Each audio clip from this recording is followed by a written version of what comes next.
Salut, c'est Ali Belette. Aujourd'hui on se retrouve pour une nouvelle vidéo, un peu différente de d'habitude, puisque ce n'est pas un spill build, mais une création d'un personnage. Et pas n'importe lequel, puisqu'il sera celui avec lequel on va jouer dans le let's play, qui fera suite à cette vidéo. Ce personnage est une jeune femme, tout juste majeure, qui sort de l'orphelinat.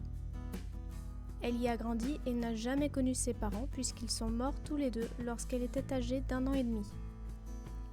Aucun autre membre de sa famille n'étant connu des services d'aide à l'enfance, Gaëlle a toujours vécu dans ce grand bâtiment en pierre, entourée d'éducateurs, d'assistantes sociales et d'infirmières. Si ses camarades d'infortune étaient de tout âge, et s'il y avait souvent de nouveaux arrivés, il était rare d'en voir partir avant leur majorité. Seuls les bébés étaient de passage de courte durée. Mais quelques-uns ne trouvaient pas grâce auprès de futurs parents, et ce fut le cas pour Gaëlle. Personne ne voulut d'elle. Mais lorsqu'elle eut 16 ans, une étrange nouvelle lui fut rapportée. Il restait apparemment un membre de sa famille. Malheureusement, son existence n'était révélée qu'à la lecture de son testament. Elle était une parente éloignée et n'avait plus personne à qui léguer ses biens. C'est ainsi que Gaëlle hérita de la maison de sa tante très éloignée, Odette. Mais il lui fallait attendre la majorité pour jouir de ses biens. C'est ainsi que le jour de ses 18 ans, Gaëlle reçut les clés de sa nouvelle maison, tout comme l'adresse sur un bout de papier. On lui pria alors de faire ses valises et de quitter l'orphelinat.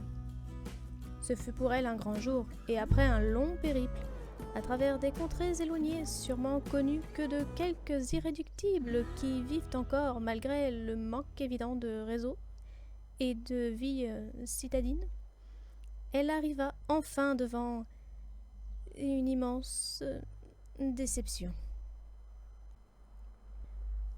Oui, on la comprend la pauvre. D'abord, elle pense qu'on a retrouvé un membre de sa famille, et par conséquent, elle voit là sa chance de partir de cet orphelinat et d'en apprendre plus sur ses parents et sa famille, avant d'apprendre que cette personne est décédée.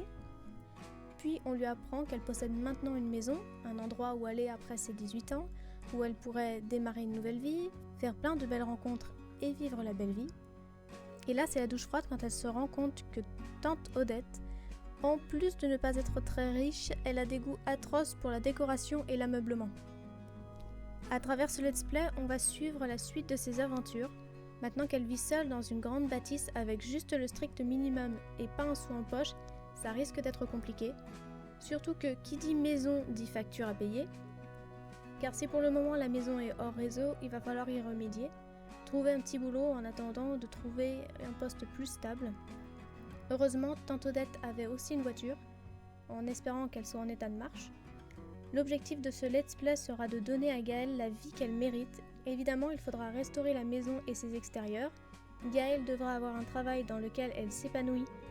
Et si en plus on peut lui faire rencontrer l'amour et fonder une famille, ce sera tout bénef pour elle. Elle pourra dire merci à tante Odette. C'est un let's play tranquille, pas de challenge. L'objectif pour moi, c'est de réduire le temps de préparation de l'une de mes 2 vidéos par semaine, puisque je prépare un déménagement d'ici mars. Je vais donc avoir besoin de temps pour faire les cartons et m'organiser pour le déménagement. En plus de ça, j'ai récupéré la plupart de mes papiers de travail, donc je vais pouvoir régulariser ma situation auprès de Pôle emploi et donc trouver un nouveau travail ou une formation. Jusque-là, j'étais dans une situation particulière, puisque sur mes 3 contrats de travail qui se sont tous plus ou moins arrêtés au mois de septembre, je n'ai actuellement et seulement depuis le mois de décembre mes papiers que de 2 contrats. Et pour le 3e, j'arriverai pas à l'obtenir pour l'instant, puisque je suis obligée de faire appel à la justice pour les avoir. Bref, on verra bien comment ça se termine, mais au moins j'ai 2 de mes 3 fins de contrat, donc maintenant je peux avancer, enfin. Pour revenir au let's play, il y aura un épisode par semaine qui sortira le samedi à la place de la vidéo Spill Build habituelle. J'espère que cette nouvelle catégorie de vidéos vous intéresse et vous plaira. Sur ce, je vous laisse avec la suite de la vidéo. Je vous dis à mercredi prochain pour une vidéo Spill Build cette fois-ci. Et n'hésitez pas à vous abonner et à mettre un pouce en l'air si la vidéo vous a plu. Salut!